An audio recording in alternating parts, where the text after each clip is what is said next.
To turn your drawing into a vibrant pop art with Sketch to Image on Samsung Galaxy S24 Ultra, remove your S Pen. On the Air Command menu, tap Sketch to Image. Now, draw something.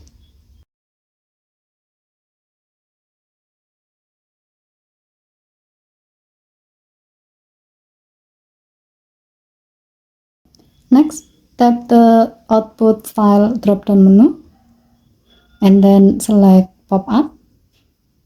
And then type Generate Pattern to let the AI to convert your drawing into a vibrant pop art.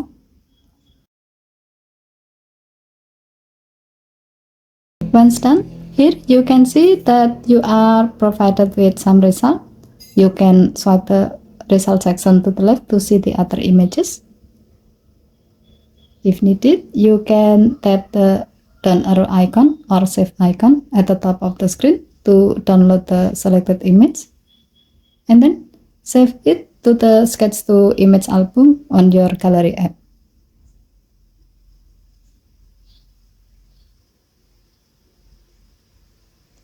Okay, thank you for watching. Please help to like and subscribe. Have a nice day.